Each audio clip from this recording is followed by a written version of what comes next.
This article is about Tutankhamen, and I'm sure you've heard of Tutankhamen. If you haven't, perhaps you'd like to do just a little bit of research or get your kids to do so. It says, in focus, celebrating Tutankhamen. It's 100 years since the tomb of the Egyptian boy king was discovered in Egypt. Now, new exhibitions are shedding fresh light on this incredible story, as Oliver Smith finds out. Shedding light, bringing light, enlightenment, bringing more understanding about this incredible, a story which is difficult to believe, incredible. Those are the uses of those words. In November 1922, Howard Carter found himself peering into a gloomy passageway that had not known human footfall in 3 millennia, 3,000 years. As he staggered into the darkness, his eyes picked out golden objects. "Can you see anything?" his colleague called from above in the daylight. "Yes, wonderful things," came Howard's reply. 1 century on, his miraculous discovery of Tutankhamun's tomb in the Valley of the Kings in Egypt is perhaps the most famous episode in archaeological history, and it still exerts its own powerful spell on our imagination. Tutankhamun is a global icon, says Dr. Gemma Tully of the Petrie Museum of Egyptian Archaeology at University College London. It's partly because his tomb was probably the only one that's been discovered intact, but there are still questions about him: who his mother was, where he lived as a child. Tutankhamun's tomb was discovered 100 years ago tomorrow. Well, that's the 4th of November, so we've moved on a bit since then. And new exhibitions across the UK mark the anniversary. Among them is the Petrie Museum's Tutankhamun, the boy growing up in ancient Egypt, which imagines the life of a youngster who ascended to the throne around the age of 9 and who died around his 18th birthday. A youngster is a young person, and ascended to the throne is how we describe somebody who becomes a king or a queen. We want to tell a story people don't normally hear about Tutankhamun, says Gemma. People think about the gold, the mummy, the tomb, but Tutankhamun was a boy before he was a king. Finding a common humanity with him is what we hope to do. Understand what life would have been like for him as a boy. The project, which involves working with schools in London and in Egypt, aims to explore childhood themes that transcend the millennia, that are common throughout the thousands of years, as well as exhibiting everyday childhood objects from ancient Egypt. Among them are little sandals and holy amulets believed to give children divine protection from the gods.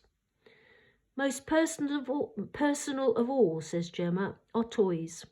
Homemade hippopotamuses, created from mud, and a little rag doll played with by children in the Nile Valley in ancient times. There's always something lovely about a toy that's been made by a child themselves, or perhaps a family member. Today it's just the same. Think about the doll's house that your granddad made for you. New exhibitions like this are especially relevant given how King Tut's tomb is shrouded in myth, stories, and misconception, things we don't understand. There was an explosion of so-called Tut mania in 1922. Howard's discovery was a welcome distraction, made them think about something else. in a world still recovering from the First World War and a flu pandemic. Songs and novels, books were written in Tutankhamun's honour, and Egyptian designs found their way into everything from Cartier jewellery to contemporary architecture. And I've seen a carpet woven with pyramids in a house that was refurbished in the 1920s. Another aspect of this phenomenon, this extraordinary occurrence, was the curse of the pharaohs. The idea that disturbing Tutankhamun's tomb had unleashed an ancient curse which had taken the lives of those involved, most notably Howard's sponsor, Lord Carnarvon. The curse of the pharaohs has been debunked, doesn't exist. Lord Carnarvon's death was attributed to an infected mosquito bite. But some of the context of this dubious legend is touched on in another exhibition, Tutankhamun Excavating the Archive, at Oxford's Bodleian Libraries. Now, some of you have been to Oxford and have been to where the Bodleian Library is. It shows a less familiar side to the Tutankhamun story, centering on the photos, letters, plans and drawings created during the thrilling excavation of the 20s. We really wanted to show that archaeology is a very meticulous process, careful and detailed, says Dr. Daniela Rosno, a co-curator of the Bodleian exhibition. It's not what you see in Indiana Jones, the films.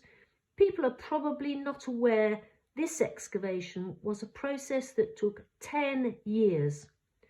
The world was lucky that Howard Carter did the work. It was really well done. Though Howard is famous worldwide, less well known in the contributions made.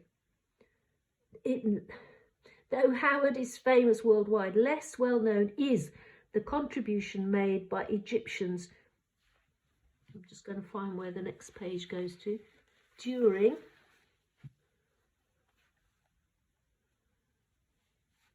the excavations.